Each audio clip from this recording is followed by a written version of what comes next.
तो गाइस ये कहानी है टू अथॉरिटी नाम के एक असासिन का, जिसे इस वर्ल्ड के सबसे पावरफुल आदमी को मारने के लिए बुलाया गया है। अब इस जर्नी में कई सारे पार्टनर्स हमारी मदद करने वाले हैं, लेकिन मेन विलेन का हमें अकेले ही सामना करना पड़ेगा। कहानी की शुरुआत में हमें एक फैंसी रेस्टोरेंट को दिखाया जाता है, जहाँ पर असल में लड़कियों को बेचा जा रहा होता है और ये मोहतरमा इस बिजनेस का हेड होती है। अब यहाँ पर पहली लड़की को लाया जाता है और उसे 7 मिलियन येन में बेचा जाता है, जिसके बाद दूसरी लड़की को यहाँ पर लाया जाता है और सब लोग इसे खरीदना चाहते हैं, लेकिन ये असल में एक सीक्रेट एजेंट होती है जो इन सभी को पकड़ने के लिए आई है। जिसके बाद वो अपने गन से इन सारे लोगों को फायर करने लगती है, लेकिन तभी उसके सामने एक ऐसा आदमी आ जाता है जो मैजिक को यूज कर सकता है। अब इसी सेम टाइम पर एक दूसरी लड़की भी इन सारे लोगों से फाइट कर रही होती है और तभी यहाँ के मेन आदमी को मारकर उन सारी लड़कियों को यहाँ से जाने के लिए कहती है। जिसके बाद वो अपने पार्टनर को बचाने के लिए पहुँच जाती है। अब वो पहली लड़की मैजिक को यूज करने लगती है और दूसरी लड़की सारे लोगों को गन से मारने लगती है और तभी दूर में हमारे मेन कैरेक्टर टू अथॉरिटी के साथ उसकी बहन को दिखाया जाता है और तभी टू अथॉरिटी वहाँ की मेन लड़की के ऊपर फायर कर देता है। अब हमें टू अथॉरिटी के पास्ट लाइफ को दिखाया जाता है, जहाँ पर वो अपने असिस्टेंट के साथ एक सीरियस मिशन में होता है, लेकिन टू अथॉरिटी इस मिशन के बीच में से ही जाने लगता है, जिस वजह से ज्यादातर क्रिमिनल्स यहाँ पर बच जाते हैं और इसे देख उसकी असिस्टेंट बहुत ही गुस्सा हो जाती है। लेकिन टू अथॉरिटी कहता है कि उसे जितना काम दिया गया है वो उससे ज्यादा नहीं कर सकता है। लेकिन तभी टू अथॉरिटी उनके कार को तेजी से चलाने लगता है, क्योंकि एक ड्रोन ने उन्हें स्पॉट कर लिया है और कई सारे टैंक्स उनका फॉलो करने लगते हैं। लेकिन तभी उन टैंक्स के फायर करने की वजह से उनका कार यहाँ पर ब्लास्ट हो जाता है, लेकिन ये असल में टू अथॉरिटी का एक प्लान होता है और वो बीच में से ही इस कार से निकल गया था और अब वो दोनों एक ऐसी जगह पर पहुँच चुके हैं जिसके आसपास कोई भी आदमी मौजूद नहीं है। अब टू अथॉरिटी अपने पार्टनर का ट्रीटमेंट करने लगता है, क्योंकि कार से कूदते वक्त उसके पैर पे चोट लग गया था। अब वो दोनों रात में यहाँ पर सो ही रहे होते हैं, लेकिन तभी उसका असिस्टेंट उसके असासिन होने का रीजन पूछ लेता है। अब टू अथॉरिटी असल में एक असासिन फैमिली में ही पैदा हुआ था, जिस वजह से उसके पास दूसरा कोई चारा नहीं था। लेकिन इस मिशन के बाद वो असासिन्स का टीचर बनने वाला है। लेकिन तभी टू अथॉरिटी उस लड़की के गन को लेकर उसी की तरफ एम कर देता है और कहता है कि लोगों ने मेरा बहुत इस्तेमाल किया है, लेकिन अब मुझे मेरे टूल का भी इस्तेमाल करना है। लेकिन वो लड़की कहती है, जिस वजह से टू अथॉरिटी उसके गन को उसे वापस कर देता है और तभी वो लड़की टू अथॉरिटी की तरफ गन से एम कर देता है और कहता है कि तुम्हें लड़कियों की इज्जत करनी चाहिए। लेकिन टू अथॉरिटी ने गन्स के एमोस को पहले ही निकाल लिया था और कहता है कि सबकी इज्जत करेंगे तो लूटेंगे किसकी। अब उन दोनों को यहाँ से जाने के लिए अपना पासपोर्ट मिल जाता है और तभी टू अथॉरिटी सोचता है कि उसे इस लड़की के साथ एक और राउंड कर लेना चाहिए था। लेकिन इस प्लेन से जाते वक्त उनका प्लेन यहाँ पर हाईजैक हो जाता है और ये काम असल में टू अथॉरिटी की टीम ने उसे मारने के लिए किया है। जिसके बाद टू अथॉरिटी प्लेन के केबिन को संभालने की कोशिश करता है, लेकिन तभी एक और प्लेन आके टू अथॉरिटी के प्लेन को ब्लास्ट कर देता है। अब टू अथॉरिटी बहुत ही परेशान हो जाता है, क्योंकि वो जाने से पहले 69 पोजीशन को ट्राई करना चाहता था, लेकिन तभी टू अथॉरिटी गॉडेस के सामने स्पॉन हो जाता है और वो टू अथॉरिटी के असैसिनेशन स्किल की वजह से एक दूसरा मौका देना चाहती है। लेकिन इसके बदले में टू अथॉरिटी को इसके अगले वर्ल्ड के हीरो को मारना पड़ेगा। आज से करीब 16 साल बाद वो हीरो डीमन लॉर्ड को मारने वाला है, लेकिन उसके बाद उसका दिमाग थोड़ा सा पगला जाएगा, जिस वजह से आज से 16 साल बाद लेकिन 18 साल से पहले टू अथॉरिटी को उस हीरो को मारना पड़ेगा और इसके बदले में वो उसे 69 करने का भी मौका देने वाली है। रहा नहीं जाता, तड़प ही ऐसी है ना। अब इतनी सुंदर लड़की हाथ से चली जाएगी, ये चीज अच्छा थोड़ी ना लगता है, जिस वजह से टू अथॉरिटी इस प्लान के लिए राजी हो जाता है। अब अगले वर्ल्ड में वो मैजिक पावर को भी यूज कर सकता है और गॉडेस की तरफ से उसे 5 स्किल चुनने का भी मौका दिया जाता है। लेकिन याद रखना, हमारे मेन हीरो के पास 30 से भी ज्यादा स्किल्स मौजूद है। अब हम इस रैंक के रैपिड रिकवरी को चूज करते हैं, ए रैंक के स्पेल लीवर, जिसकी मदद से हम लोग नए नए स्पेल्स को क्रिएट कर सकते हैं, बी रैंक के लिमिटलेस ग्रोथ, जिसकी मदद से हमारा छोटा भाई आगे बढ़ पाएगा, सी रैंक पे मार्शल आर्ट को चूज करते हैं और डी वाला थोड़ा सा सीक्रेट है। अब इसके अलावा भी इस वर्ल्ड में 6 एट्रीब्यूट्स मौजूद है, जिनमें से 4 को हमें दिया जाता है। जिसके बाद वो गॉडेस कहती है कि तुम्हारी मॉम बहुत ही हॉट होने वाली है, तो अपने मुन्ना भैया को थोड़ा सा संभाल के रखना। जिसके बाद गॉडेस उसे उसके अगले वर्ल्ड में भेज देती है और टू अथॉरिटी यहाँ पर पैदा भी हो जाता है। और टू अथॉरिटी को देखने के बाद उसके डैड कहते हैं, ये जो प्रोडक्ट है ना, मतलब इससे वाहियात प्रोडक्ट ना मैं देखना चाहता हूँ, मेरे को भगवान उठा ले, इतना गंदा प्रोडक्ट है ये। अब हमारा टुआथडे 7 साल का हो चुका है और वो छोटे मोटे रैबिट्स को मार सकता है, लेकिन हमने अभी तक मैजिक टेक्निक को नहीं सीखा है क्योंकि इसके लिए एक मेंटोर की जरूरत होती है, लेकिन उसे अफोर्ड करने के लिए हमारे पास पैसे नहीं है। जिसके बाद टुआथडे खाने को बनाने लगता है। पहले हम कुछ कैरेट्स को काट लेते हैं और रैबिट मीट को तैयार कर लेते हैं, जिसके बाद सब्जियों के साथ हम इस मीट को उबालने लगते हैं और हम एक बटर के मिक्स को तैयार करके उसे भी इसके साथ मिला लेते हैं और हमारा रैबिट सूप यहाँ पर तैयार हो चुका है। लेकिन हमें इतना मेहनत इसलिए करना पड़ता है क्योंकि हमारे मॉम को खाना बनाना ही नहीं आता है। खैर मॉम और डैड को ये खाना बहुत ही पसंद आता है और वो लोग गांव के सारे लोगों के साथ भी इस रेसिपी को शेयर करना चाहते हैं। जिसके बाद टुआथडे के डैड उसे एक सीक्रेट रूम में लेकर पहुंच जाते हैं और उसके कपड़ों को उतार कर भाई ये क्या चल रहा है यहाँ पर? लगता है मुझे अपने आंखों को फिर से साफ करना पड़ेगा। जिसके बाद टुआथडे कुछ अजीब से पोजीशंस करने लगता है। उसके डैड उसे पूरी तरीके से चेक करने लगते हैं और तभी हमें पता चलता है कि टुआथडे के डैड ने उसे मार्शल आर्ट और मेडिसिन का भी ट्रेनिंग दे रखा है। जिसके बाद वो हमें द मिस्टिक आई ऑफ टुआथडे को देने का प्लान करते हैं। अब इन आंखों की मदद से कोई भी आदमी दूर के, साइड के और अंधेरे में बहुत ही अच्छे तरीके से देख सकता है। अब अगले दिन टुआथडे की मॉम उसे खाना खिला रही होती है, लेकिन तभी अचानक से जिसके बाद टुआथडे अपने डैड की तरफ भाग जाता है। और मैं सच कह रहा हूँ, अगर यहाँ से भागता नहीं ना तो मैं पर्सनल में जाके इसे झापर मारता। अब टुआथडे की आंखों को यहाँ पर खोल दिया जाता है और भाई लिटरली इन आंखों की मदद से हम लोग दूर के चीजों को भी बहुत ही साफ साफ देख पाते हैं। और तभी डैड कहते हैं कि हमारे कैसल में एक हॉट लड़की आने वाली है और तुम चाहो तो उससे मैजिक सीख सकते हो। और हाँ, इन आंखों की मदद से हम लोग दूसरे लोगों के सोल्स को भी देख सकते हैं। अब टुआथडे की मॉम उसे एक लड़कियों की तरह सजा देती है। अब ये चीज उसे पसंद नहीं आता है, लेकिन इसके बावजूद टुआथडे को इस बेवकूफ से सूट को पहनकर अपने हॉट मास्टर से मुलाकात करना पड़ता है। लेकिन तभी वो लड़की अपने पावर से यहाँ पर एक बहुत बड़ा ब्लास्ट कर देती है और कहती है कि उसका नाम विया विकोने है।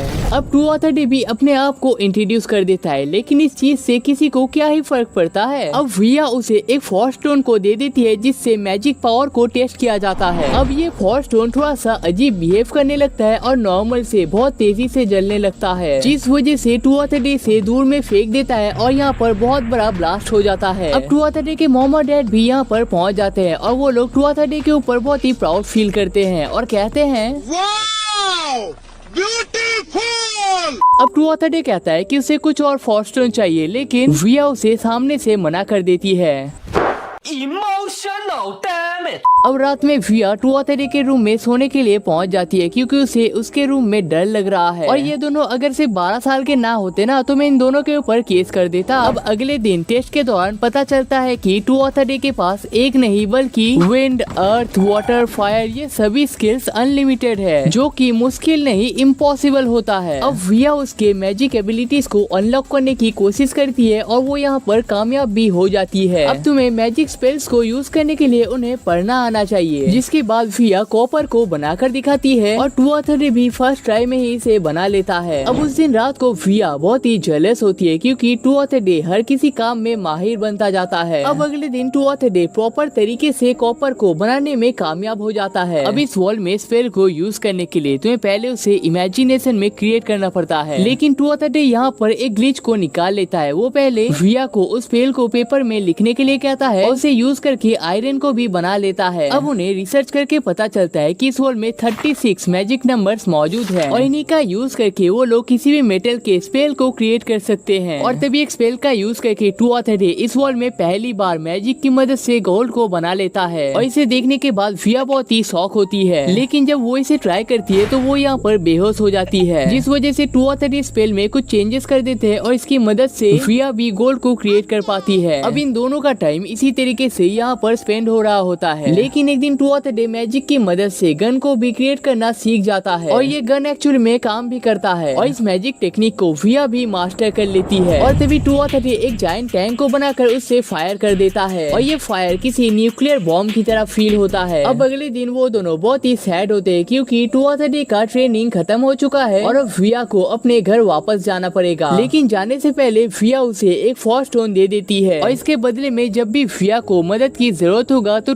अथॉरिटी को जाकर उसकी हेल्प करनी पड़ेगी। और तभी टू अथॉरिटी उसे एक नाइफ दे देता है जिसे उसने अपने खुद के मैजिक पावर से बनाया है। अब अगले दिन विया यहाँ से चली जाती है और वो दोनों ही बहुत ही सैड हो जाते हैं। अब डैड हमें एक और जगह पर ले जाने लगते हैं जहाँ पर हमारा एक और टेस्ट होने वाला है। डैड हमें जेल में लेकर पहुँच जाते हैं जहाँ पर हमें एक रियल आदमी को मारना पड़ेगा क्योंकि ज्यादातर लोग अपने फीलिंग्स को कंट्रोल ही नहीं कर पाते हैं। और हमारा पहला टेस्ट एक लड़की के ऊपर होने वाला है। इस लड़की ने एक घर में चोरी करने के बाद उस पूरे घर को आग लगा दिया था जिस वजह से उस घर के सारे मेंबर्स मारे गए हैं। और तभी वो लड़की यहाँ पर रोने लगती है और कहती है कि वो बहुत ही गरीब है और इसके अलावा उसके पास दूसरा कोई चारा नहीं था। लेकिन तभी हम उस लड़की के हाथ को काट देते हैं। लेकिन तभी वो लड़की अपना कंट्रोल खो बैठती है और कहती है कि वो जल्दी हमें खत्म करने वाली है। लेकिन तभी हम एक नाइफ को फेंक कर उसी के खेल को खत्म कर देते हैं। अब अगले दिन हम फैमिली मेंबर्स के साथ बाजार में घूमने के लिए जाते हैं क्योंकि इस साल खेती बहुत ही अच्छी हुई है। लेकिन तभी मम टू अथॉरिटी के लिए कुछ कुकीज को खरीदना चाहती थी लेकिन टू अथॉरिटी इसके लिए मना कर देता है। लेकिन तभी मॉम यहाँ पर रोने लगती है और कहती है कि एक बच्चे होने के बावजूद तुम बच्चे की तरह बिहेव नहीं करते और अगर ऐसा ही चलता रहा तो वो यहाँ से चली जाएंगी, जिस वजह से टू अथॉरिटी इसके लिए राजी हो जाता है। और तभी टू अथॉरिटी की मॉम उसे हक कर लेती है और कहती है कि उन लोगों ने एक कुकी उन्हें फ्री में दे दिया है। अब इस साल जानवरों की क्वांटिटी भी बहुत ज्यादा होने की वजह से मीट की भी कोई कमी नहीं होती है। और टू अथॉरिटी ने जिस सूप की रेसिपी को बनाया था यहाँ के सारे लोगों को वो बहुत ही पसंद आता है। अब टू अथॉरिटी बहुत स्ट्रॉन्ग तो है लेकिन अकेले के पावर से वो हीरो को नहीं हरा सकता, इसलिए वो बाजार में एक ऐसे आदमी को ढूंढने के लिए आया है जिसके पास माना मौजूद है। उसे एक औरत मिल तो जाता है लेकिन ये बहुत ही बूढ़ी हो चुकी है, जिसके बाद वो टावर के ऊपर से माना वाले आदमी को ढूंढने की कोशिश करता है लेकिन इनमें से किसी के पास भी माना नहीं होता है। जिसके बाद अगले दिन हम फिर से शिकार के लिए निकल पड़ते हैं। अब इसी जंगल में हमें एक लड़की के सीन को दिखाया जाता है। ये लड़की बहुत ही कमजोर हो चुकी है और चलने के भी काबिल नहीं है। असल में इसके घर में खाने की कमी की वजह से उसे यहाँ से निकाल दिया गया है और अब उसके पास कोई जगह नहीं है रहने के लिए। लेकिन तभी यहाँ पर कई सारे वुल्फ आने लगते हैं और एक वुल्फ तो उस लड़की के ऊपर अटैक भी कर देता है। दूसरी तरफ टू अथॉरिटी भी इसी जंगल में घूम रहा होता है और फील कर पाता है कि यहाँ पर कई सारे वुल्फ मौजूद है और वो उसी डायरेक्शन में जाने लगता है। और तभी उस लड़की को देखने के बाद उसे बचाने के लिए पहुँच जाता है और अपने पावर्स को एक्टिवेट कर देता है। लेकिन तभी दो वुल्फ हमारे हैंड्स को पकड़ लेते हैं लेकिन तभी हम उन्हें तेजी से मार देते हैं और हमने जितने भी नए टेक्निक सीख रखे हैं उन सारे टेक्निक्स को इन वुल्फ्स के ऊपर यूज करने लगते हैं और इन सारे वुल्फ्स का खेल यहीं पर खत्म हो जाता है। अब इस लड़की का नाम है टाट और टू अथॉरिटी उससे यहाँ पर होने का रीजन पूछ लेता है। टाट कहती है कि ठंडी की वजह से उसकी फैमिली शिकार नहीं कर पा रही है और खाने की कमी की वजह से उसे उसके घर से निकाल दिया गया है, जिस वजह से वो पास ही के रीजन में जा रही है क्योंकि वहाँ पर खाने की कोई कमी नहीं है। जिस वजह से टू अथॉरिटी उस वुल्फ के मीट को यूज करके सूप को बना लेता है और एक कप सूप उस लड़की को खाने के लिए देता है। और इस लड़की को ये सूप इतना पसंद आता है कि वो एक और कप मांगने लगती है लेकिन टू अथॉरिटी उसे कम खाने के लिए कहता है वरना वो अपना सारा खाना निकाल देगा और बता देता है कि वो असल में टू अथॉरिटी रीजन का प्रिंस है। और तभी टाट शॉक हो जाती है और कहती है कि पिछली रात को उसके ड्रीम में गॉडेस आई थी और उसने कहा था कि एक पावरफुल पर्सन उसकी मदद करने वाला है। अब गॉडेस का नाम सुनने के बाद टू अथॉरिटी को ऐसा लगता है कि गॉडेस ने ही उसे यहाँ पर भेजा है, जिस वजह से टू अथॉरिटी बता देता है कि वो असल में एक असासिन है। उसने इससे पहले कई सारे लोगों को मार रखा है और इसी काम में उसे टाट की मदद की जरूरत है। टाट पहले थोड़ी सी परेशान तो होती है लेकिन और कोई रास्ता ना होने की वजह से वो यहाँ पर एक्सेप्ट कर लेती है और हमें पता चलता है कि इस लड़की के पास माना भी मौजूद है, जिसलिए हमें दूसरे पर्सन को ढूंढना नहीं पड़ेगा। अब हमें 2 साल बाद के सीन को दिखाया जाता है जहाँ पर टू अथॉरिटी सो रहा होता है और टाट उसे उठाने के लिए आती है और तभी टू अथॉरिटी कहता है कि वो सपने में टाट को ही देख रहा था क्योंकि वो इतनी हॉट हो चुकी है, जिसे सुनकर टाट बहुत ही शर्मा जाती है। अब हम यहाँ पर ब्रेकफास्ट करने लगते हैं जिसे टाट ने ही बनाया है लेकिन टू अथॉरिटी को ये खाना बहुत ही बेकार लगता है और कहता है कि इससे अच्छा खाना तो वो आंख बंद करके बना लेता है। लेकिन मॉम डैड को ये खाना बहुत ही पसंद आता है। अब खाने के बाद वो दोनों ट्रेनिंग रूम में पहुंच जाते हैं और उसके डैड की तरह टू अथॉरिटी भी टाट के कपड़ों को उतार कर उसे अजीब तरीके से चेक करने लगता है। अब इतने सालों में हमने जितने भी असासिनेशन टेक्निक को सीखा है उन सभी को हम टाट को सिखा देते हैं, लेकिन फाइनल ट्रेनिंग नाइफ का होता है जिसमें हर किसी को मास्टर बनना पड़ता है। लेकिन टाट नाइफ को बिल्कुल भी अच्छे तरीके से चला नहीं पाती है, लेकिन वो लंबे स्टिक को आसानी से हैंडल कर लेती है और घर के हर एक काम को करने में भी मदद करती है, मतलब एकदम वाइफ मटेरियल, जिस वजह से हम उसके लिए एक ब्रांड न्यू वेपन को बना कर देते हैं। और हम देखते हैं कि इस वेपन को देने की वजह से टाट बहुत ही अच्छे तरीके से मूवमेंट कर पाती है। लेकिन अगले दिन सोने के दौरान टू अथॉरिटी देखता है कि टाट भी उसके साथ सोई हुई है और कहती है कि अकेले में सोने में उसे डर लगता है, जिस वजह वजह से वो यहाँ पर आई है। वैसे मुझे ऐसा क्यों लग रहा है कि ये सेम डायलॉग मैंने किसी और जगह पर भी सुना है। अब हमें फिर से गॉडेस के सीन को दिखाया जाता है जहाँ पर उसके सामने वर्ल्ड का सबसे पावरफुल सोल्जर स्पॉन हो जाता है और उसे भी टू ऑफ द डे की तरह सेम ऑफर दिया जाता है और उसे भी इस वर्ल्ड में रीइंकार्नेट कर दिया जाता है। लेकिन इस वर्ल्ड में जाने के बाद वो बहुत ही लेजी और लूजर प्रूफ होता है।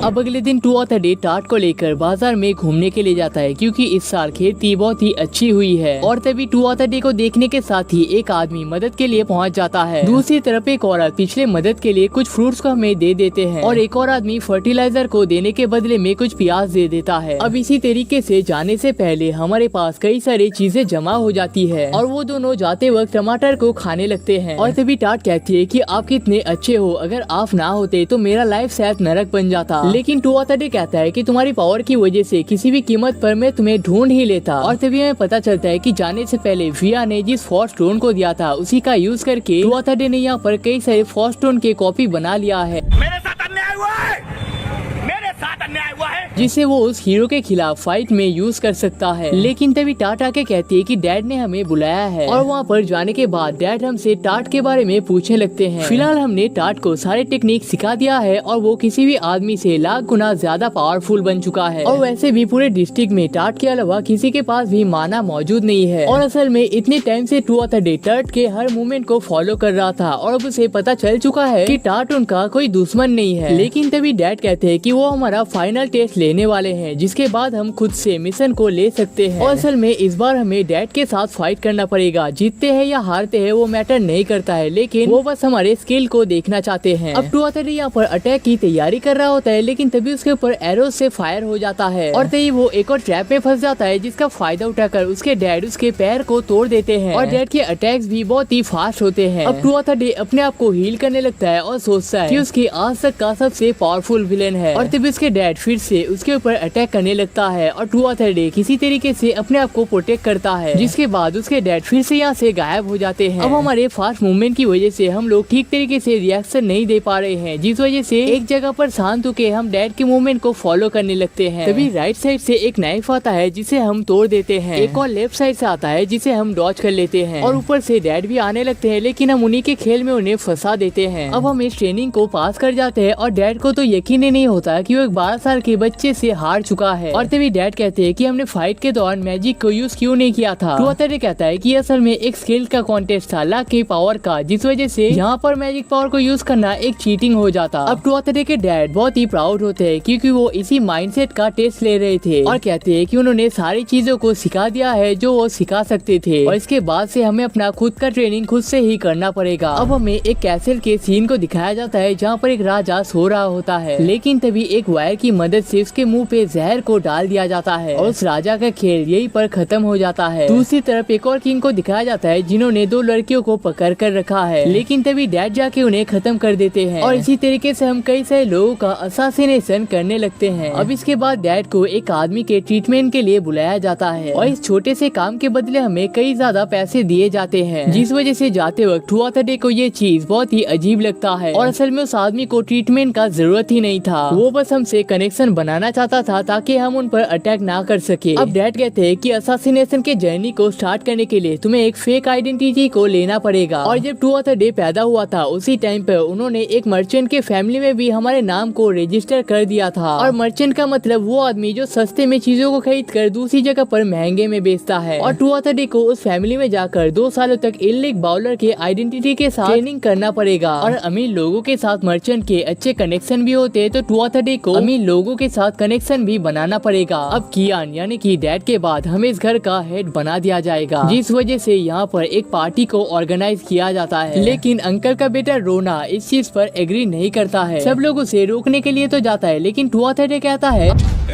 बोलने दे, तकलीफ हुआ है बेचारे, बोल।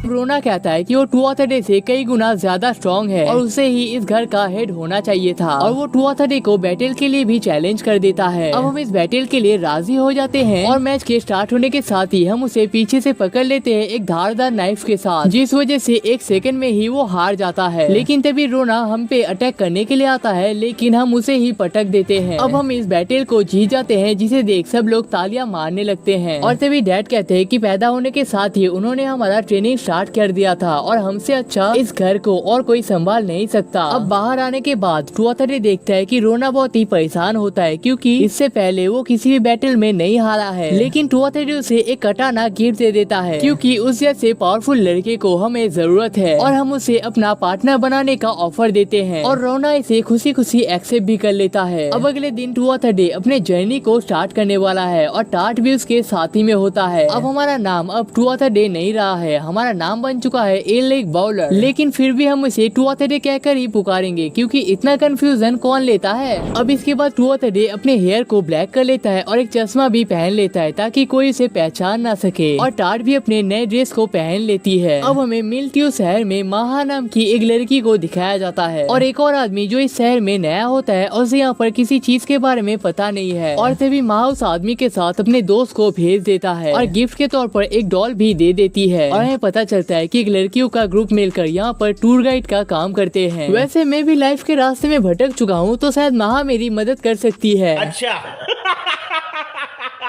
लेकिन तभी अचानक बारिश की वजह से महा और उसके सारे दोस्त यहाँ पर वापस आ जाते हैं और उनके पास सिर्फ एक ही सूट होता है जिस वजह से एक टाइम पर सिर्फ एक ही लड़की काम कर सकती है। लेकिन अब उनके पास कई सारे पैसे जमा हो चुके हैं और वो लोग एक और सूट को ले सकते हैं। लेकिन तभी यहाँ पर कुछ अजीब से लोग पहुँच जाते हैं जिन्हें देखकर वो सब लोग भागने लगते हैं और तभी महा उनके ऊपर अटैक भी कर देता है और भागने की कोशिश करता है, लेकिन जल्दी वो यहाँ पर पकड़ी जाती है। पार्टनर्स को भी पकड़ लिया जाता है। अब उन सभी को घोड़ा गाड़ी की मदद से शहर से दूर एक किले में ले जाया जाता है और आने के साथ ही एक लड़की को लॉर्ड के द्वारा नीचे गिरा दिया जाता है और कहते हैं कि किसी ने अगर यहाँ से जाने का कोशिश किया तो उसे मेरे रूम में कैद कर दिया जाएगा। और रूम में आने के बाद देखते हैं कि उनके बाकी पार्टनर्स भी यहाँ पर मौजूद होते हैं और उन्हें कुछ सब्जियाँ फेंक के दिया जाता है जिन्हें उन्हें एक हफ्ते तक चलाना है। अब वो सब लोग बहुत ही सैड हो जाते हैं क्योंकि ये खाना बहुत ही बेकार होता है और इस खाने को उन्हें एक हफ्ते तक खाना पड़ेगा, लेकिन उन्हें तो पता भी नहीं है फ्यूचर में उनके साथ क्या क्या होने वाला है। अब अगले दिन उन सभी को कपड़े धोने का काम दिया जाता है और उन्हीं से कपड़े बनाए जाते हैं, लेकिन काम में किसी गलती के साथ उन्हें जानवरों की तरह मारे जाते हैं। अब यहाँ पर कंफ्यूजन को क्लियर करने के लिए इसे विलेन 1 कहेंगे और इसे विलेन 2। और तभी यहाँ पर मर्चेंट टाडो पहुँच जाते हैं और विलेन 1 को कुछ पैसे देने के बाद सारी लड़कियों को एक एक कर देखने लगते हैं और उनके जाने के बाद एक लड़की को रूम में कैद कर दिया जाता है। अब अगले दिन वो सब लोग मिलकर खाना बना रहे होते हैं, लेकिन तभी विलेन 2 आकर महा और ईफा को अपने साथ जाने के लिए कहता है और तभी विलेन 2 उन दोनों के कपड़ों को उतारने के लिए कहकर उनके ऊपर पानी डाल देता है और रात में महा ईफा को अच्छे तरीके से सजा देती है। अब रात में विलेन 1 ईफा को लेकर कहीं पर तो चला जाता है और सबके सोने के बाद उसे यहाँ पर वापस लाता है। अब महा ईफा से बात करने के लिए तो जाता है, लेकिन ईफा स्टोर रूम में जाकर छुप जाता है और देख के ऐसा लगता है कि वो बहुत ही फ्रस्ट्रेटेड हो चुकी है। अब महा का लाइफ यहाँ पर ऐसे ही कटने लगता है और वो लोग इस चीज पर कुछ भी नहीं कर पाते हैं। लेकिन एक दिन विलेन 1 कहता है कि वो खुद ईफा को ट्राई करना चाहता है। अब महा को इन सारी चीजों से कोई भी फर्क नहीं पड़ता है, लेकिन बाकी लड़कियां कहते हैं कि वो लोग महा के बदले में काम करना चाहते हैं, जिस वजह से उन्हें भी नहला दिया जाता है। लेकिन इस काम के प्रेशर को वो लोग सहन नहीं कर पाते हैं और उनमें से एक लड़की तो नाइफ को लेकर मुंह पर निशान बनाने लगती है क्योंकि इन निशान के साथ कोई भी उसके साथ रहना नहीं चाहेगा। अब इसी तरीके से 2 साल यहाँ पर बीत जाता है और विलेन 1 और 2 बात कर रहे होते हैं कि महा की भी उम्र हो चुकी है और वो एक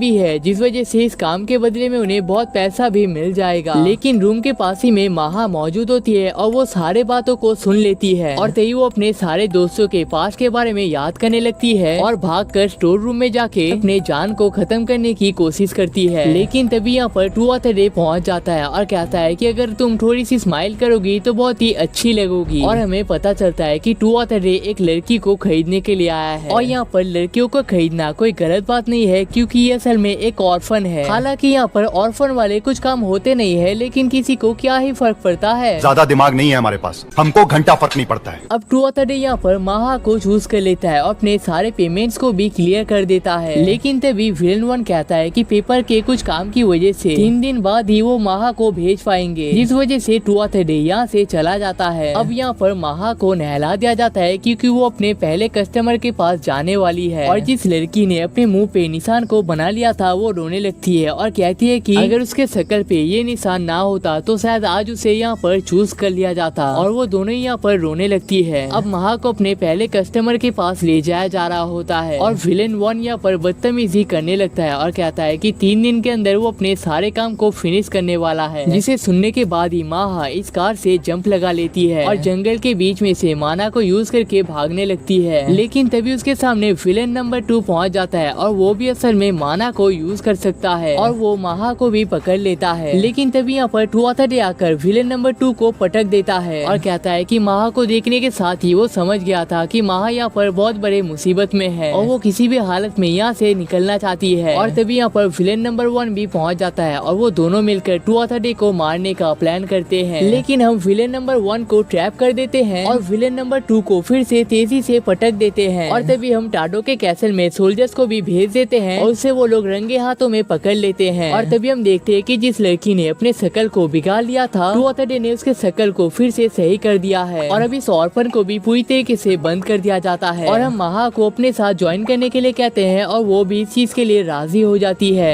अब बैरिड यानी कि टुआथडे का नकली भाई यहाँ पर बीमार होता है, जिस वजह से टुआथडे उसका चेकअप कर लेता है। लेकिन हम किसी को भी इसके बारे में बताने से मना कर देते हैं। और तभी बेलमैन यानी कि टुआथडे का नकली बाप हमें कुछ पेपर्स को दिखा देते हैं, जिनका मतलब है कि इस आदमी ने महा को अडॉप्ट कर लिया है और अब महा बॉलर फैमिली का हिस्सा और हमारी बहन बन चुकी है। अब यहाँ पर 6 महीने बीत जाते हैं और टुआथडे के डैड कहते हैं कि उन्होंने एक वाइन के शॉप को खोला था, लेकिन वो पूरी तरीके से फेल हो चुका है, जिस वजह से वो उस वाइन शॉप को हमारे नाम करने वाले हैं और हम वहाँ पर जो चाहे वो बेच सकते हैं क्योंकि वो हम पर पूरा ट्रस्ट करते हैं। अब टुआथडे अपने घर पहुँच जाता है और वहाँ पर महा और टाट ने मिलकर टुआथडे के लिए स्पेशल डिश को बनाया है। ये खाना हमें बहुत पसंद आता है और हम उस शॉप के बारे में इन दोनों को बता देते हैं। अब हमें कुछ ऐसा बेचना पड़ेगा जिससे हमारा ज्यादा प्रॉफिट हो सके और ये बड़े राजाओं को भी पसंद आना चाहिए, जिससे हमें उनके साथ कांटेक्ट करने का मौका मिलेगा, जिस वजह से हम ब्यूटी प्रोडक्ट को बेचने का प्लान करते हैं। और इस टाइम पर हम 13 साल के हो चुके हैं, जिसका मतलब है कि उस हीरो को मारने के लिए हमारे पास 5 साल का टाइम बचा हुआ है। और तभी हमारे रूम में टाट और महा पहुँच जाते हैं हमारे साथ सोने के लिए और कहते हैं कि इस बार उन दोनों को अकेले सोने में डर लग रहा है, जिसलिए वो यहाँ पर आए हैं। लेकिन टुआथडे कहता है झूठ पे झूठ बोलती जा रही है, शर्म नहीं आती? जिस दिन से मिली है उस दिन तक झूठ पे झूठ बोलती जा रही है। शक्ल देखो कितनी भोली है, लेकिन अंदर से लोमड़ी है। अरे गलती तो मेरी है। अब इसके बाद टुआथडे अपने नकली मॉम और डैड के सामने अपना बिजनेस प्लान बताता है, लेकिन उन दोनों का टुआथडे के ऊपर ज्यादा भरोसा नहीं होता है। लेकिन इस वर्ल्ड में मेकअप बहुत ही पॉपुलर होता है, लेकिन हम लोग यहाँ पर मेकअप नहीं बल्कि मॉइस्चराइजर को बेचने का प्लान करते हैं, जिसे मेकअप के पहले यूज किया जाता है। अब टुआथडे के मॉम इसे अपने फेस पर और अपने हाथों पे ट्राई करते हैं। अब उन्हें ये प्रोडक्ट बहुत ही अच्छा लगता है और इसके ऊपर मेकअप को यूज करने की वजह से वो और भी इनहेंस लगता है और कहती है कि वो इस प्रोडक्ट को लेने के लिए कितने भी पैसे देने के लिए राजी है। और तभी बेरिड इस प्रोडक्ट को अपने सहेलियों के बीच में फेमस करने के लिए कहता है, लेकिन टुआथडे कहता है कि इस मॉइस्चराइजर को बनाने के लिए उसे टुआथडे मेडिसिन का जरूरत होता है, जो सिर्फ उसके रीजन में ही पाया जाता है और ये मेडिसिन इतना रेयर होने की वजह से दूसरा कोई इसके सीक्रेट को नहीं खोल पाएगा। लेकिन यहाँ से जाते वक्त टुआथडे टाट से कहता है कि इस मॉइस्चराइजर को बनाने के लिए किसी भी मेडिसिन का जरूरत नहीं होता है, बल्कि तो इसमें सोयाबीन को यूज किया जाता है। लेकिन सीक्रेट रेसिपी होने की वजह से किसी को भी इसके बारे में पता नहीं चल पाएगा। अब हमें 6 महीने बाद के सीन को दिखाया जाता है, जहाँ पर हमने ऑर्ना नाम के एक कंपनी को बिल्ड कर लिया है और ये अमीर लोगों के बीच में बहुत फेमस भी हो चुका है। और इस कंपनी को इस टाइम पर महा के सारे फ्रेंड्स मिलकर रन करते हैं। और तभी टुआथडे को पता चलता है कि हर दिन उनके फैक्ट्री में इस सीक्रेट को चुराने के लिए कोई ना कोई आता रहता है। अब रात में सोते वक्त टुआथडे फील कर पाता है कि उनके छत पे कोई तो मौजूद है, लेकिन तभी टाट वहाँ पर अपने स्पीयर को घुसा देती है और तभी महा निकल कर कहती है कि उसने पूरी जगह को क्लियर कर दिया है। और तभी हम देखते हैं कि टाट और महा ने मिलकर उस आदमी को बुरी तरीके से पकड़ के रखा है और उस आदमी से उसके मालिक के बारे में डिटेल्स निकालने लगती है। दूसरी तरफ टुआथडे कॉफी को बनाकर उन दोनों के लिए ले जाता है और उस आदमी को मारने का ऑर्डर दे देता है। अब हमें फिर से गॉडेस के सीन को दिखाया जाता है, जहाँ पर उसके सामने वर्ल्ड का स्ट्रॉन्गेस्ट सामुराई स्पॉन हो चुका है और टुआथडे की तरह इसे भी उस हीरो को मारने का ऑर्डर दिया जाता है और ये आदमी इसे एक्सेप्ट भी कर लेता है। अब अगले वर्ल्ड में ये सामुराई बनने का ट्राई तो करता है, लेकिन एक लूजर बन चुका है। अब अगले दिन टुआथडे के इस घर से जाने के बाद वो दोनों मिलकर कुछ इंटरेस्टिंग करने का प्लान करते हैं और वो दोनों कुछ यूनिक खाने को बनाकर आपस में बात करते हुए ऐसे ही अपने टाइम को स्पेंड कर देते हैं। और तभी हमें पता चलता है कि टुआथडे असल में फिया से मिलने के लिए आया है और उसके लिए कुछ चॉकलेट्स भी लेकर आया है। अब ये चॉकलेट्स फिया को बहुत पसंद आते हैं और टुआथडे इन चॉकलेट्स को अपने शॉप में बेचने का प्लान कर रहा है। और तभी हमें पता चलता है कि फिया ने यहाँ पर एंटी ग्रेविटी स्पेल को क्रिएट कर लिया है और टुआथडे भी अब इसे यूज कर सकता है। अब इसके बाद वो दोनों ऐसे ही कई सारे अलग अलग स्पेल्स को ट्राई करने लगते हैं और उनका टाइम यहाँ पर स्पेंड हो जाता है और टुआथडे का जाने का टाइम आ जाता है। लेकिन जाने से पहले वो अगले मंथ फिर से आने का प्लान करता है। अब घर में वापस आने के बाद टाट और माहा उसके साथ ही में सो जाती है। लेकिन अगले दिन उनके उठने के बाद टाट और माहा को एक अजीब सा स्मेल आने लगता है और उन्हें पता चलता है कि ये काम असल में टुआथडे का है। और तभी टुआथडे शर्माने लगता है और कहता है कि उसके उम्र के हिसाब से ये सारी चीजें नॉर्मल है। लेकिन वो दोनों कहते हैं कि इसमें शर्माने की कोई बात नहीं है, बल्कि पार्टनर्स होने के नाते वो लोग तो टुआथडे का इस काम में मदद करना चाहते हैं। ये सब क्या देखना पड़ रहा है?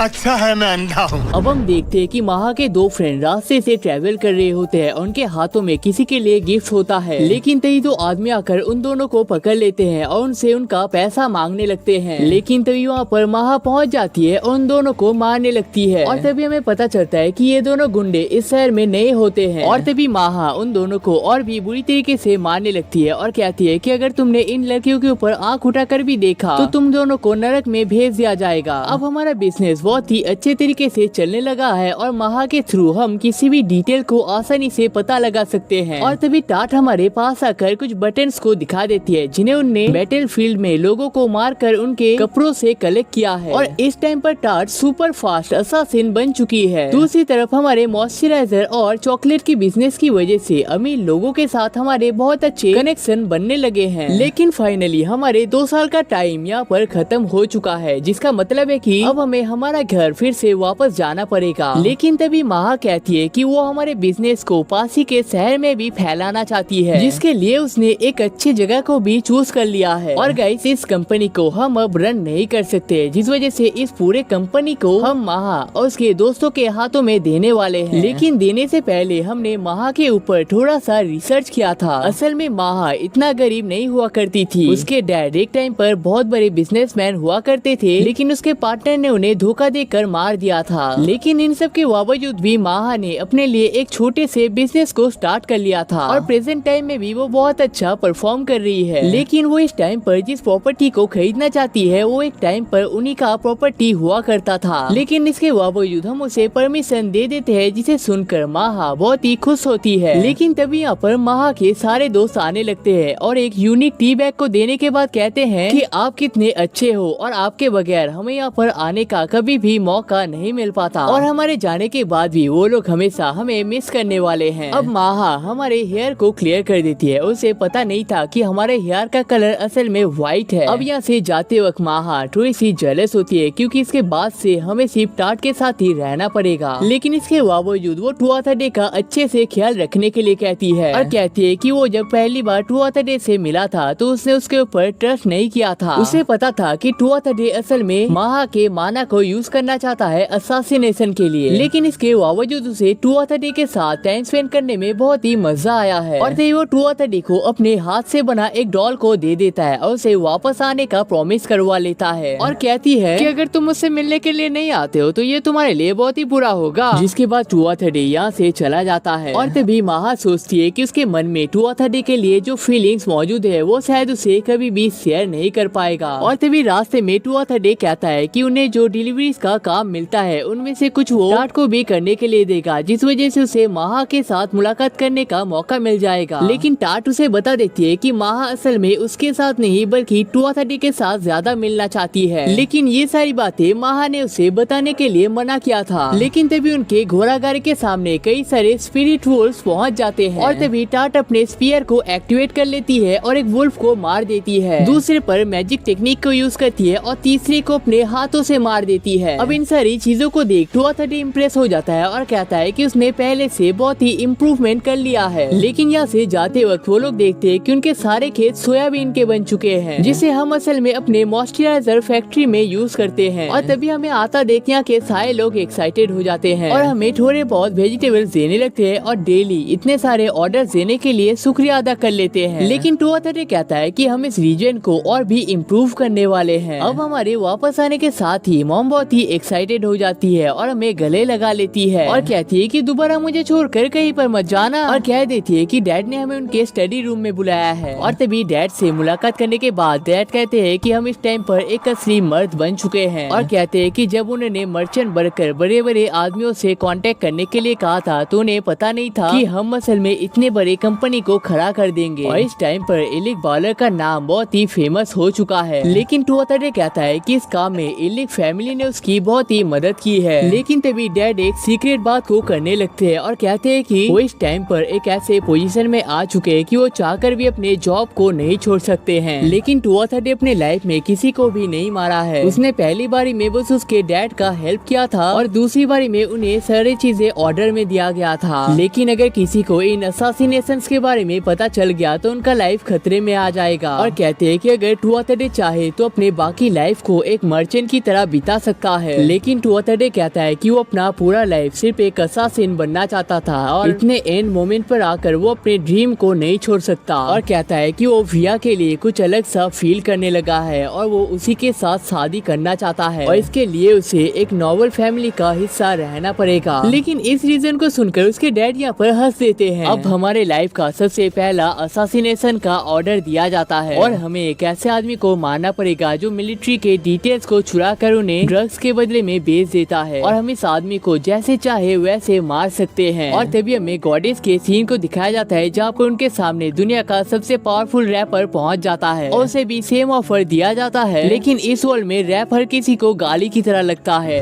अब हम ये सारी बातें टाट को भी बता देते हैं और हमें पता चलता है कि इस ड्रग का नाम असल में वीसीन है। लेकिन उस आदमी को मारने से पहले हमें उसके बारे में कुछ डिटेल्स का पता होना जरूरी है, जिस वजह से कुछ कबूतरों की मदद से हम वहाँ के पास मैसेज को भेजने वाले हैं ताकि वो हमें कुछ डिटेल्स भेज सके। अब अगले दिन हम यहाँ पर सो रहे होते हैं, लेकिन तभी मॉम आकर कहते हैं कि वो इस काम में आज हमारी मदद करना चाहते हैं। लेकिन 230 कहता है कि मुझे तो किसी मदद की जरूरत नहीं है। लेकिन तभी मॉम कहती है कि उसे टाट की मदद से पता चल चुका है कि हमने उस बेड पर उस टाइम पर क्या किया था और कहती है कि एक बारी हमें भी दिखा दो, हमें भी तो देखने का मौका मिलना चाहिए। लेकिन तभी टाट आकर कहती है आप लोग यहाँ पर क्या बात कर रहे हो, ये काम तो मुझे दिया गया है। जिसके बाद 230 के पास बोलने के लिए कुछ नहीं बचता है। जिसके बाद मॉम को हम इस रूम से निकाल देते हैं और अपना ड्रेस अप करने लगते हैं। लेकिन तभी मॉम यहाँ पर कहने लगती है कि अब तो हमारी उम्र होने वाली है और शायद ज्यादा दिनों तक जीने का भी मौका नहीं मिलेगा, जिस वजह से तुम्हें जल्दी से शादी कर लेना चाहिए। देखो हमने कुछ लड़कियों को ऑलरेडी चूज कर रखा है और उनमें से कौन सा तुम्हें पसंद आता है। लेकिन तभी टाट कहती है कि 230 भी बहुत ही छोटा है शादी के लिए और वैसे भी मेरे होते हुए उन्हें वाइफ की क्या ही जरूरत है। जिसे सुनकर मॉम टाट को ही 230 से शादी करने के लिए कहती है। लेकिन इसे सुनकर टाट बहुत ही शर्माने लगती है। लेकिन तभी 230 कहता है कि हम दोनों बहुत अच्छे दोस्त हैं और हम लोग कभी भी ऐसा काम नहीं कर सकते। अब रात में हम लोग अपने सफर की तैयारी करने लगते हैं और बिना किसी दूसरे थॉट के रफ्तार से भरे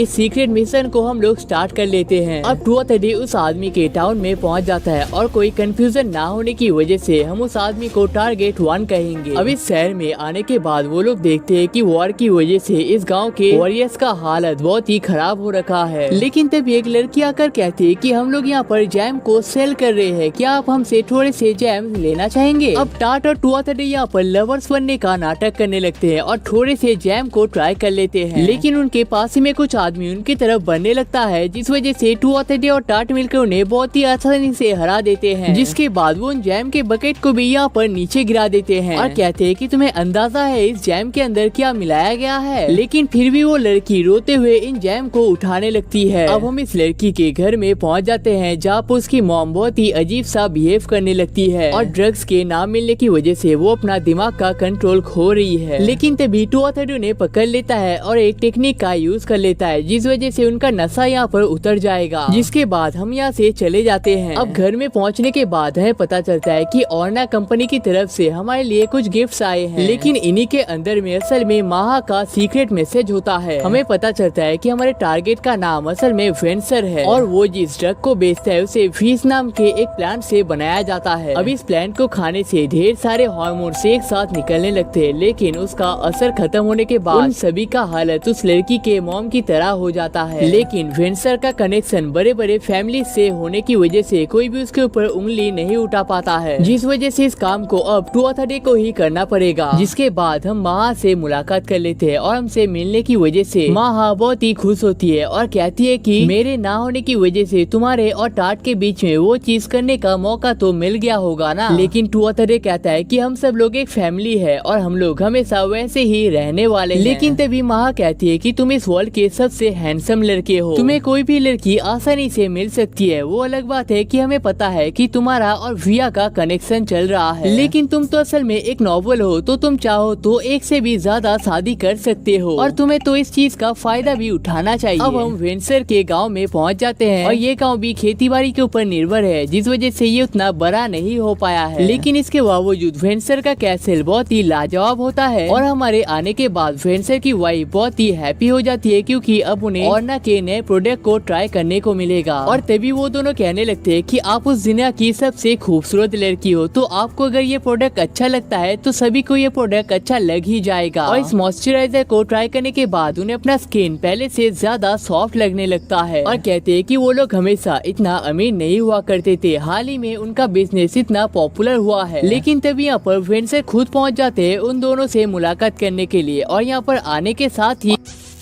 और कहते हैं कि आज रात को हमारे यहाँ पर पार्टी होने वाली है, तो आज रात ज्वाइन करना बिल्कुल भी मत भूलना। जिसके बाद रात में अमीरों के पार्टी को ऑर्गेनाइज किया जाता है और सभी लड़कियों को ये मॉइस्चराइजर बहुत ही एक्साइटिंग लगता है। अब ये पार्टी बहुत ही खूबसूरत तरीके से बीतने लगती है, लेकिन तभी वेंसर आके कहता है कि लड़कियों के बीच में तुम बहुत ही पॉपुलर हो, तो तुम्हारे ऊपर लगता है नजर रखना पड़ेगा। जिसके बाद ये पार्टी एंड हो जाता है, लेकिन हम देखते हैं कि उनका सिक्योरिटी बहुत ही स्ट्रॉन्ग होता है और वेंसर की वाइफ से 230 को पता चला है कि सोने से पहले वेंसर अपने छत पे वाइन को पीना पसंद करते हैं। और तभी दूर के पहाड़ में 230 अपने गन और बुलेट को तैयार कर लेता है और टाट साइड में उसे प्रोटेक्ट कर रहा होता है। लेकिन तभी ये कैमो हवा को चीरते हुए वेंसर के सीधा सिर पे जाके लगता है और 230 देखता है कि वेंसर की वाइफ उसे हक करके रोने लगती है और 230 सोचता है कि आदमी बुरा नहीं है, बल्कि हालातों की वजह से उसे ऐसा करना पड़ा है। और तभी टाट उसे पीछे से हक कर लेती है, क्योंकि इस चीज को देखकर 230 सैड फील कर रहा था और उसे याद आता है कि वो पिछले लाइफ से कितना बदल चुका है, लेकिन उसे इस लाइफ को अब कंटिन्यू करना पड़ेगा। जिसके बाद टाट के साथ हम एक सीक्रेट ट्रेनिंग को करने के लिए गए थे, लेकिन टाट कहती है कि इस मिशन के दौरान उसे हमारे साथ टाइम स्पेंड करने का मौका मिला था, जिस वजह से उसे ज्यादा अच्छा लगा। जिसके बाद हम एक आइलैंड पर पहुंच जाते हैं, जहां पर माहा हमारी वेट कर रही होती है और हमें पता चलता है कि माहा ने असल में इस आइलैंड के बारे में एक न्यूज़पेपर में सुना था। लेकिन यहाँ से जाते वक्त माहा कहती है कि उसके पास एक गुड न्यूज और एक बैड न्यूज मौजूद है। उन्हें एक सीक्रेट टूल के बारे में पता चला है, जिसे गॉड का वेपन कहा जाता है। यह वेपन इस टाइम पर टेंटे मैग्नेस नाम के एक बंदे के पास है और शायद टेंटे ही असल में वो हीरो है जिसे मारने के लिए 230 को यहाँ पर बुलाया गया है और वो लोग इस टाइम पर उस वेपन को पाने का ही डील कर रहे हैं। लेकिन बुरा न्यूज ये है कि स्वेगो कंट्री में वॉर छिड़ चुका है और विया के फैमिली ने इस वॉर में ज्वाइन कर लिया है और वो सब लोग असल में एक आदमी के सामने हार रहे होते हैं और उस आदमी का नाम है टेंटे मैग्नेस, यानी कि जिसके पास ये वेपन इस टाइम पर मौजूद है। अब अगले दिन 230 विया से मिलने के लिए पहुंच जाता है और विया उसके लिए कॉफी बनाने लगती है और वो यहाँ पर बहुत ही खुश लग रही होती है। और तभी 230 उस वॉर के बारे में पूछ लेता है, लेकिन विया कहती है कि उनके बस कुछ मेंबर्स ने इस वॉर में ज्वाइन कर लिया है, लेकिन इस चीज से उनके राज्य को कोई भी फर्क नहीं पड़ेगा। लेकिन तभी 230 टेंटे मैग्नेस के बारे में बता देता है और कहता है कि उसने अगर यहाँ पर अटैक किया तो तुम्हारा बचना मुश्किल हो जाएगा जाएगा और कहता है कि इलिक बालर की आइडेंटिटी को यूज करके वो लोग उन्हें यहाँ से निकल सकता है। लेकिन विया कहती है कि तुम मेरे बारे में क्या सोचते हो, ये पूरा जगह मेरे फैमिली की तरह है और मुसीबत के टाइम पर मैं इसे छोड़कर नहीं जा सकता। और वो इस फालतू बातों को छोड़ने के लिए कहती है और कहती है कि चलो हम बाजार में घूम कर आते हैं। अब विया भी हमारी तरह हेयर को ब्राउन कर लेती है और हम दोनों मिलकर बाजार में घूमने लगते हैं। और तभी टू ऑथरडे कुछ यूनिक खाने के बारे में बताने लगता है जिन्हें वो दोनों ट्राई कर सकते हैं। लेकिन तभी टू ऑथरडे को कुछ अजीब सा फील होता है और वो सेंस कर पाता है कि यहाँ पर जितने भी लोग मौजूद है उनमें से ज्यादातर वॉरियर्स हैं। लेकिन विया कहती है कि वॉर की वजह से ज्यादातर लोग अपने घर वापस आ चुके हैं। अब वो दोनों एक गेम को खेलने के लिए पहुंच जाते हैं। अब टू ऑथरडे यहाँ पर एम को कर ही रहा होता है लेकिन विया उसे रोक देती है और कहती है कि गेम के बीच में तुम मैजिक को यूज नहीं कर सकते, जिस वजह से टू ऑथरडे महा को समझाता है कि किस तरीके से एम को किया जाता है। उसका पहला निशान चूक जाता है और दूसरा भी फेल हो जाता है, लेकिन तीसरी बारी में वो एक पांडा को जीत जाता है। और इस मैच को जीतने की वजह से विया बहुत ही हैप्पी हो जाती है और कहती है कि मैं बहुत ही थक चुकी हूँ और मुझे लजानिया खाने का मन कर रहा है। दूसरी तरफ हम देखते हैं कि गॉडेस के सामने दुनिया का बेस्ट कैमरामैन स्पॉन हो जाता है और उसे भी सेम ऑफर दिया जाता है। अब अगले वर्ल्ड में कैमरामैन एक पिक्चर को लेने की कोशिश तो करता है लेकिन तभी उसके ऊपर से एक घोड़ा गाड़ी चला जाता है, जिसका मतलब है कि ये आदमी भी यहाँ पर फेलियर प्रूफ हो चुका है। अब यहाँ का लजानिया विया को पसंद तो आता है लेकिन वो कहती है कि टू ऑथरडे के हाथ का बना खाना उसे ज्यादा पसंद आता है और उसे हमारे हाथ का खाना खाने का मन कर रहा है, जिस वजह से टू ऑथरडे से अगली बार अपने हाथ का खाना खिलाने का प्रॉमिस करता है। तभी यहाँ से जाते वक्त वो लोग एक बच्चे को देखते हैं जो अपने मॉम से भटक चुका है। तभी टू ऑथरडे उस बियर की मदद से उस बच्चे से बात करने की कोशिश करता है और उसका प्रॉब्लम पूछने लगता है। और तभी विया अपने पावर का यूज करके रिको के मॉम को ढूंढने की कोशिश करती है और जल्दी उसे पता चल जाता है कि रिको की मॉम उनके पास ही में मौजूद है, जिसके बाद वो दोनों रिको को अपने मॉम से मुलाकात करवा देते हैं और इस काम को कर वो दोनों बहुत ही खुश हो जाते हैं। और विया इस काम के बदले में उसे एक स्पेशल गिफ्ट देना चाहती है, जिस वजह से विया उसे हॉट स्प्रिंग में ले जाती है और वो दोनों ही अपने कपड़ों को उतारने लगते हैं और तभी विया उसे खींचते हुए अपने साथ ले जाने लगती है। अब पूल में वो दोनों आपस में पानी को उड़ाने लगते हैं और टू ऑथरडे उसे गहरी सांस लेने के लिए कहता है जिससे वो पानी के ऊपर फ्लोट कर पाएगा। अब वो दोनों आपस में रोमांटिक टाइम को स्पेंड करने लगते हैं और तभी विया कहती है कि वो अपने टाउन को पसंद करती है और वो चाहकर भी इसे छोड़ नहीं सकती है और जल्दी उसके डैड भी वॉर से वापस आने वाले हैं जिनका उसे ख्याल रखना पड़ेगा। जिसके बाद वो दोनों अपने रोमांटिक फीलिंग्स को एक साथ शेयर करने लगते हैं और आपस में हग कर लेते हैं। अब टू ऑथरडे के जाने का टाइम आ जाता है और विया कहती है कि उसके जाने के बाद वो उसे बहुत ही मिस करने वाली है, लेकिन जाने से पहले टू ऑथरडे कहता है कि वो उसे लजानिया खिलाकर ही रहेगा। लेकिन टू ऑथरडे के जाने के बाद हमें पता चलता है कि ये सारी चीजें असल में एक छलावा होता है और उन लोगों ने वॉर का पूरा तैयारी कर रखा है। अब टू ऑथरडे यहाँ पर विया के बारे में सोच रहा होता है लेकिन तभी टाटा कर उसे एक न्यूज दे देती है और हमें पता चलता है कि उनके पास एक जख्मी सोल्जर आया हुआ है और उससे पता चला है कि उन्हें विया बिकोने को मारने का ऑर्डर मिला है।